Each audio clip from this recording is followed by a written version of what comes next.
Can't decide and torn between a romantic, comedy, action, or an indie film to watch for the weekend? Well. Golden State Media Concepts Movie Podcast is your ultimate guide to the latest movies. Join us as we dissect the latest on the blockbusters. It's the Golden State Media Concepts Movie Podcast.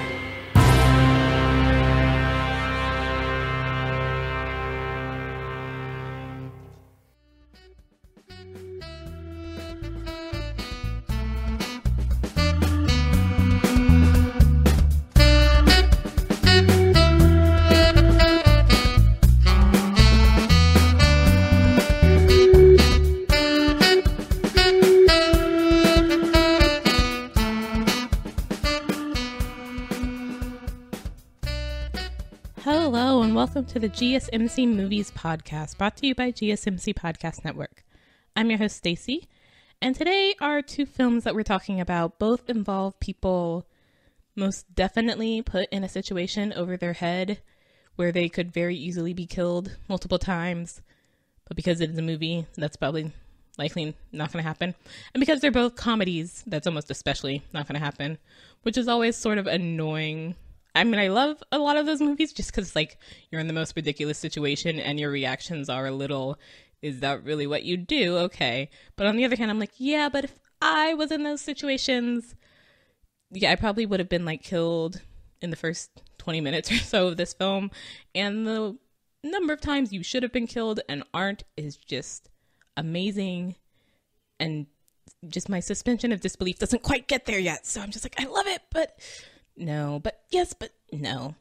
So anyways, the first film is The Spy Who Dumped Me. And this is the new, I don't even know if you want to call it like, not quite a chick flick and not quite like a buddy comedy, a chick flick buddy, I don't even know. Starring Mila Kunis and Kate McKinnon as two friends who one of them, Mila Kunis, her boyfriend had just recently dumped her. And they find out, oh, actually, this boyfriend was a spy, and he had a quote-unquote package that a lot of dangerous people are after, and so now they have to go on the run to try A, not to be killed, and B, to deliver this package to the actual good guys, if C, they can actually figure out who those actual good guys are to begin with.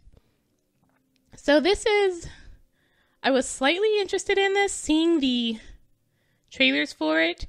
And it does sort of fall into the typical, I don't even know if these are typical buddy, but it feels this way, typical buddy comedy lines of there's one that's the slightly more straight character, and then there's the other that's the slightly more zany, crazy, does wild things character. And so the more straight character is Mila Kunis's Audrey, and the more crazy character is Kate McKinnon's Morgan. And they've evidently known each other pretty much their whole lives, or certainly it seems since probably at least 15 years or so at this point. And they seem to know all about each other to the point I think they might actually live in the same apartment together. And if they don't, Kate McKinnon very easily knows how to get into Mila Kunis's Audrey's apartment. So it's almost essentially the same. So anyways, we start the film with it being Audrey's birthday, and Morgan comes out of somewhere with a microphone over the bar speaker system, singing happy birthday to sort of cheer her up because she's a bit down because it's only been a week or so since she was dumped, and she was dumped by text message. And so she's trying to cheer her up, and they clearly know a lot about each other and understand each other's sort of idiosyncrasies. And so Morgan decides, you know what, you're still really upset about that guy dumping you. You still have some of his stuff. Let's go back and burn his stuff, as you do to get over a bad breakup. So Audrey is convinced by this, and Morgan had actually texted Drew, the ex-boyfriend, to say, as Audrey, saying, oh, we're going to burn all your stuff, which he freaks out about because he had left his stuff at Audrey's, seemingly, I guess, to keep it safe, including this disguised package. And it is actually referred to throughout the film as the package. So he freaks out, comes back really quick to, they live in LA, and he, when we start, is in Lithuania or somewhere. There is a lot of hopping around Europe in this. And even though we do always get the sort of little caption or whatever at the bottom of now they're in, Amsterdam, or now they're in Vienna, Austria, now they're in Paris, France, wherever, there's so much hopping around that I have a hard time. And also I've never been to Europe, so I really don't have any sort of like personal reference of, I recognize wherever. I know where we are. So I'm just like, you're in somewhere Europe, and now you're in somewhere slightly different Europe. That's all I've got. But anyways, he comes back, but at the same time, people from his CIA organization, it's not quite clear who he works for, and there is seemingly some sort of multi-country partnering up or something going on, because the CIA is definitely mentioned, but the MI6 is also mentioned, and it seems one of the agents they mainly deal with is from MI6, but the director is from the CIA. It's, again, like Europe, and just throw everything in there. I'm not quite sure. General Europe place, general spy thing, continue. So anyways, they immediately get caught up in this thing where they have the package. In order to keep it safe, Drew has told Audrey that the package needs to be delivered to a certain person in Vienna. And so when Drew is killed in front of them, they're like, well, crap. Now we've got, and that's not a spoiler, that's pretty much the setup in the trailer. They're like, crap, now we've got this package, and we're essentially, even if we don't really know what the package is, we've been led to believe horrible, horrible things, and lots of people are going to die if we don't get this package where it needs to go. All we know is we need to go to the specific cafe in Vienna to meet the specific person to give them the package. But Audrey and Morgan don't actually know who this person is, and they're not at all spies, so they're really winging this a lot. And that's where a lot of this sort of like, how are you not killed really comes in. Because when they first get there, they are trying to meet Vern at this cafe, but they don't know who Vern is. They don't know if there's any sort of like signal that Vern's supposed to give them to know, hey, I know who you are and you know who I am. They don't even know if Vern knows to expect them, because originally it was supposed to be Drew dropping off the package. So they're like, how will Vern even trust us? And this leads to a shootout, which it seems, A, everybody has a gun except for these two girls, and B, following the rules of moviehood, even though you have that gun, you wait till you're opportune, set for your character time to fire it so that we do not kill the good guys or whatever. Which then leads to them fleeing this thing and going into a car chase. And it's just like, why do you... Fine, maybe you didn't get shot in the cafe because they're not specifically aiming for you, even though it does seem everyone's kind of trying to kill everyone. There are a lot of people with guns in this cafe of a place that wasn't... It was really supposed to be one person meeting another person. Shouldn't everyone else in the cafe just be random strangers? But no, they all seem to be some sort of secret agents. Whatever. Then we get into a car chase, which is ridiculous, almost to a funny level at times, and then other times it's just like, no, I can't even, that's too ridiculous, I can't buy it, levels of ridiculous. And then this leads to them trying to get on a train, and again, lots of hopping around Europe, and I'm just like, I don't quite know where we are or why we came to this specific place, but I'm just going to watch this next scene that I may or may not be supposed to laugh at, whatever. And the problem with this film that I had is that the humor is a bit hit and miss. There are clearly, times where I'm supposed to laugh because they totally would, and I'm just like, I don't find that funny. And then there are other times where I did actually laugh because I was like, okay, that's good, including my favorite line from this movie, which involves the Cheesecake Factory. I won't say what it is. I just really like that line for some odd reason. But then there are other things beyond the you should have been killed 20 times thing that makes it seem also like almost even the professional spies in this movie perhaps would in real life be killed by actual spies. So for example, and this is also in the trailer, there ends up being a torture scene with what looks to be a gymnast, and this is an actual trained assassin who's also a trained gymnast. For some reason, her like trainers are both themselves assassins and gymnastics coaches, because those always go together. I don't know. And they decide to torture them in what looks to be this old sort of Soviet era gymnasium because, you know, seemingly no one else is around. But also, hey, gymnastics coach, gymnastics trained assassin, we're in a gymnasium. Let's use that. So there's torture involving like aerial silks. And when the assassin comes in, she does so by doing like flips. And I'm just like, what is the point of that?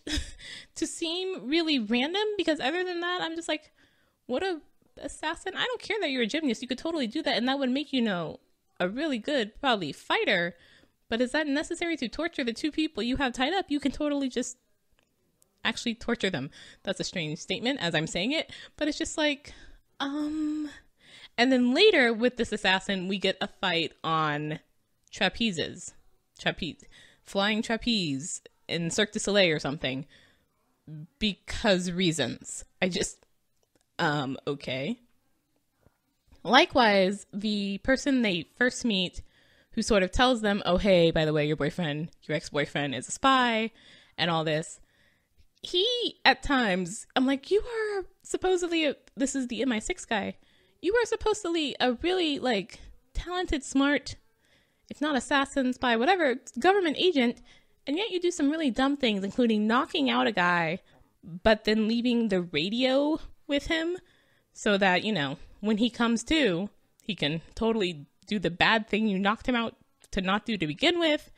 He, at one point, is running around with two girls with the package, and he sees someone who he knows is, like, in this underworld, and so he knows they know him, and he's been made. And so he leaves the two totally not at all trained girls with the very important package to just be like, okay, just stay in public.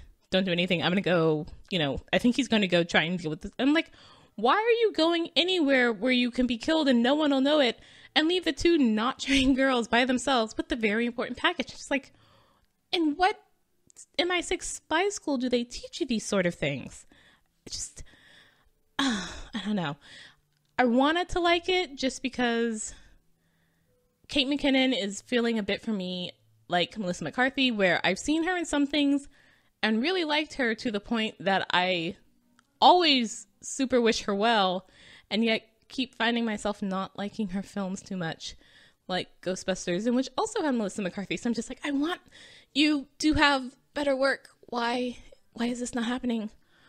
I like her at times, but again, she's the more over the top, crazier character. So some of the things that she's doing that are supposed to be zany and funny, I'm just like rolling my eyes. This is not supposed to be a serious spy film, but it's also to the, you know, it's not even that they luck out on not being killed. There are times, you know, that it's them actually doing things, and you can see it on their faces that sometimes even they're shocked they can do it. And then at other times we get sort of ridiculous explanations like, oh, I play a lot of video games. And I'm like, no, yeah, you'd still be killed. And they do some really smart things at times, and then they do some really dumb stuff. So, for example, they get a bad guy's phone, and they're using that phone to communicate with the, like, head of the bad guys. But the phone needs the thumbprint to unlock, and it keeps locking itself. And rather than go into this phone security systems and just turn off that feature, they decide to cut off the thumb and take it with them, because that's smart. Likewise, when they're going into the sort of final mission, they dye their hair because they're trying to, at least Melina Kunis's Audrey is trying to be a very specific person. She's sort of taking their identity to get into this place.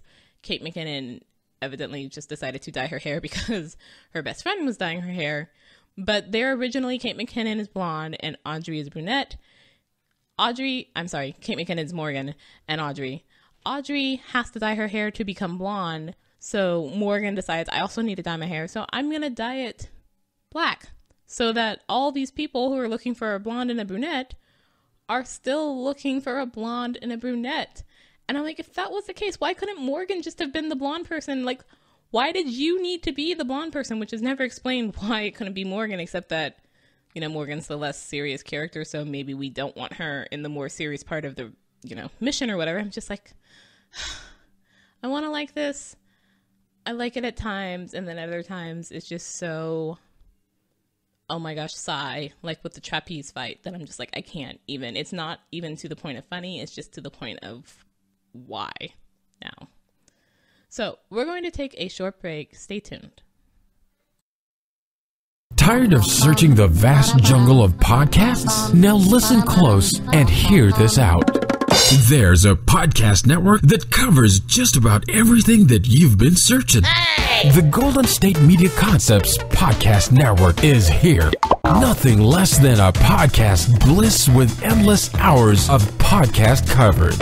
From news, sports, music, fashion, cooking, entertainment, fantasy, football, and so much more. So stop lurking around and go straight out to the Golden State Media Concepts Podcast Network. Guaranteed to fill that podcast itch. Whatever it may be. Visit us at www.gsmcpodcast.com. Follow us on Facebook and Twitter, and download us on iTunes, SoundCloud, and Google Play.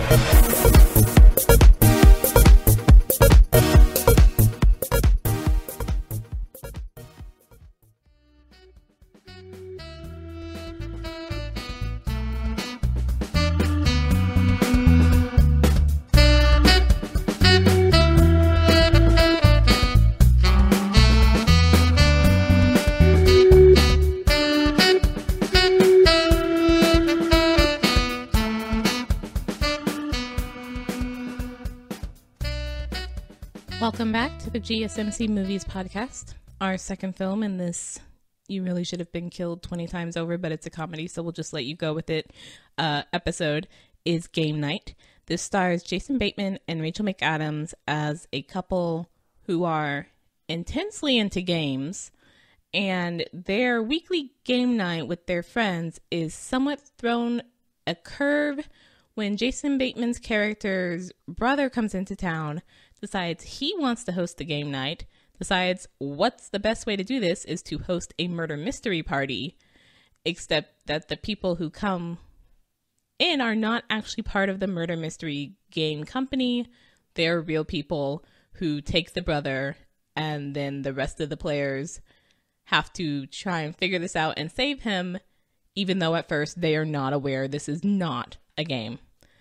So it's given especially the main characters, Jason Bateman's Max and Rachel McAdams' Annie, actually met at like a trivia night at a bar, and then proposed during like charades or something, and then at their wedding had 2 DDR councils, because clearly we're just very, very much into games.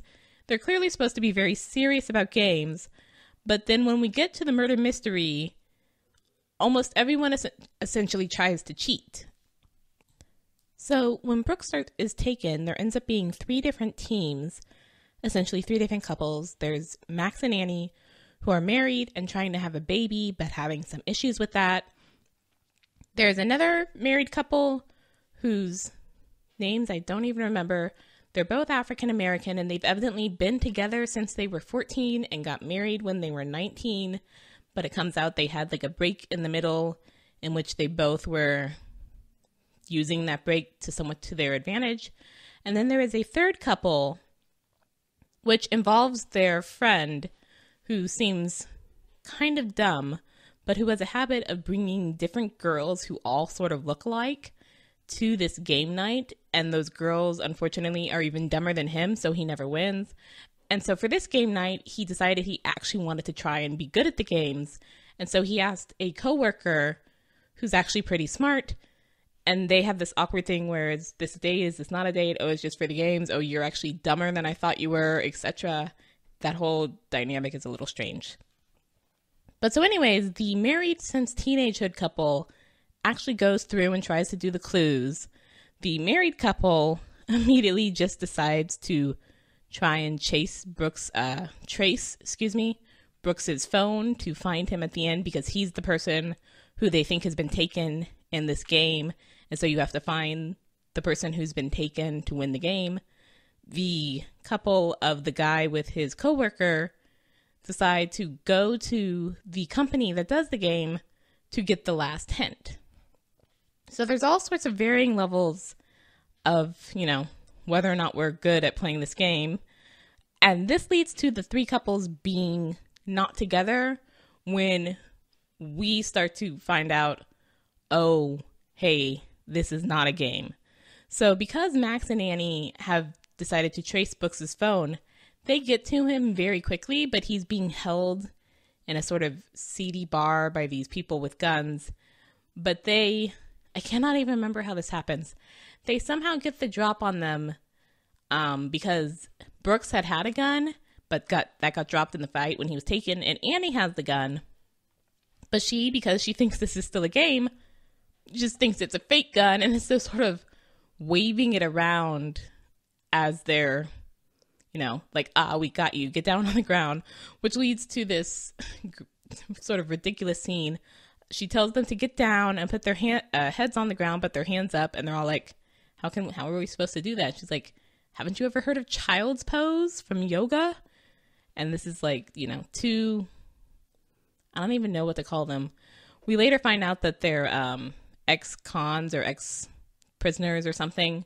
Two ex-prisoners and a bartender.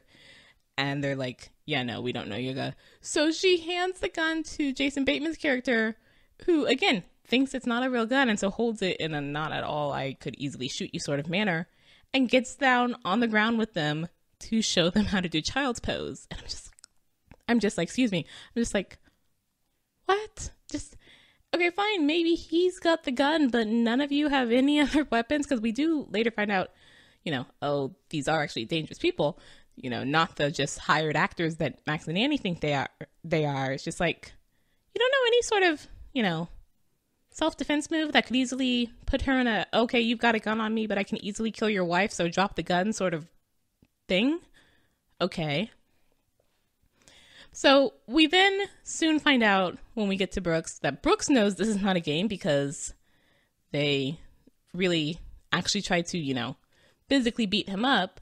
But it was very strange that while this is going on, they're all watching him in this fight with these two people, thinking this is just really well acted. He never once yells out to them like, no, this is not a game. No, this is for real. No, these people are trying to kill me, kidnap me, something. And I'm just like, why wouldn't you tell somebody in this real situation, especially since, one of those couples is your brother and his wife? Okay, whatever. Moving on. So we continue on. The couples eventually do all find out in different ways that, oh crap, this is not a game. This is real. Real bad people have taken Brooks, and if we don't get them something, they're going to kill him. Which then leads to the not at all believable situation of these not at all in the underworld sort of people essentially going into the underworld and getting this thing they need to save Brooks, and somehow, again, not being killed. And even more so than The Spy Who Dumped Me, where there is sort of at least the idea that, okay, we get the ridiculousness of, oh, you learned this from video games, but B, also a good portion of that is probably adrenaline. There is a scene, for example, in this film involving running through a house and tossing an egg. And it's a bit more serious than it sounds, but it's still also ridiculous in that this ever works for them because, there's a party going on at this house, and pretty much most of those people are actually trying to catch them, and yet they never get caught, and they manage to somehow run through this house, passing this egg back and forth between the 6 quote-unquote good guys, and it's just like, yeah, no, you're so limited, and fine, there's 6 of you, and we only see 3 main chasers at the moment, but you should have been caught. Somebody with the egg should have been caught when they had the egg, and or does nobody have, weapons in this bad guy's house to just put an end to this ridiculousness right now? What? And then we get to the thing they're after to save Brooks, which feels almost a bit like a MacGuffin. it feels all sorts of just, no, wait, seriously, that's what you're after? Because A, it's originally not what we think it is. But then B, when we do see what it actually is, I'm just like, is that really what that would be like? I feel like A, without trying to spoil it, A, it should be like bigger, and B, in a more durable form. Because when we finally see it, I'm like, that looks very easy to destroy, which I don't think it should be, given how much everyone seems to want it. What? Just, am I supposed to take anything seriously here? Because it's so ridiculous that I don't even feel anyone's in danger. So for example, and this is in the trailer, when Annie has the gun and doesn't think it's a real gun, she sort of fires it off and ends up firing it off, and it sort of ricochets and hits Max's arm. And then later there's this whole scene where they need to take the bullet out of his arm, but they don't know how to do that. So they go to like a convenience store and get like, rubber gloves instead of latex gloves. And they don't have any sort of rubbing alcohol. So we pour champagne on it. And it's just like, look, I get you're improvising and bravo for that. But also, given how the scene ends, really? Just nobody noticed that? And that's one of the major things. There's a scene involving, and this is also in the trailer, involving a dog that gets covered in blood, which is the blood that's dripping from Max's bullet wound in his arm, as we later find out.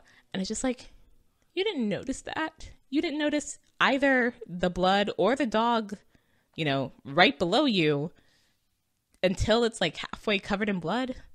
Really? And because this movie is called Game Night and does involve, 6 characters trying to figure out what happened to a 7th character and not get killed themselves, it reminded me quite a bit of the movie Clue, except I feel that Clue is actually quite a better film than this one, which is interesting because A, Clue was not that successful at the box office, though I don't know why. I think Clue's quite funny. But B, Clue you would think would be more limited because it's going off of a known property, the board game Clue, or Cluedo, I think. Cluedo. I want to say it's Cluedo, like hoodoo, but I didn't even know that it was called that in I think Britain or something till maybe 3 years ago, so I'm not sure how it's pronounced at all. But anyway, so because it's based off that, name property, you have the characters as the names Miss Scarlet and Professor Plum and all that, and you have to then put in a story into this thing that people already kind of know about. Game Night isn't really limited in that way because it can sort of be anything it wants, and yet it just feels even more, not limited, but more like the creators just didn't quite know how to do what they were trying to do.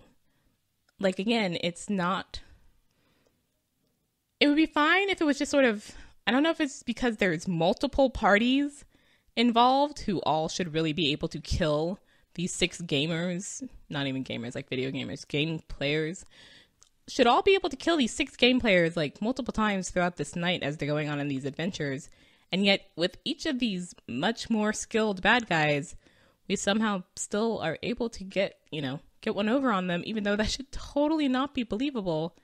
But also just the franticness during the, oh my gosh, I'm freaking out because I might be killed scenes just didn't work for me.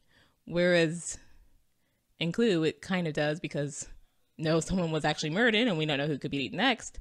By the, second or third time where, oh my gosh, I could be killed, I'm kind of like, but no, not really. Because as we've seen, they somehow are just completely unable to kill you, even though they should be. So I'm not worried enough to the point that, all your crazy, oh my gosh, I'm freaking outness would actually make me laugh.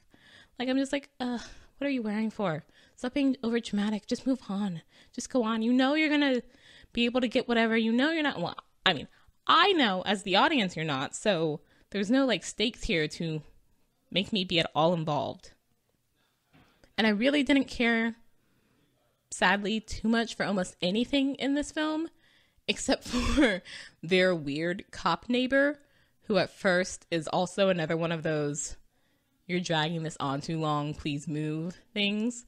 Because when we're first introduced to him, he's just sort of weird, and he stands at the mailbox staring, and he's still in his cop uniform like hours after he's gotten home and not done anything, so he should have changed out, and he speaks kind of strange.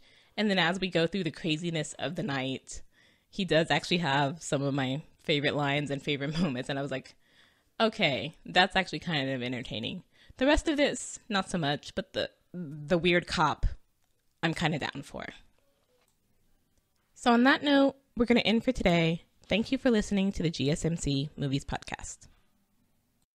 You've been listening to the Golden State Media Concepts Movie Podcast, part of the Golden State Media Concepts Podcast Network. You can find this show and others like it at www.gsmcpodcast.com. Download our podcast on iTunes, Stitcher, SoundCloud, and Google Play. Just type in GSMC to find all the shows from the Golden State Media Concepts Podcast Network, from movies to music, from sports to entertainment, and even weird news. You can also follow us on Twitter and on Facebook. Thank you, and we hope you have enjoyed today's program.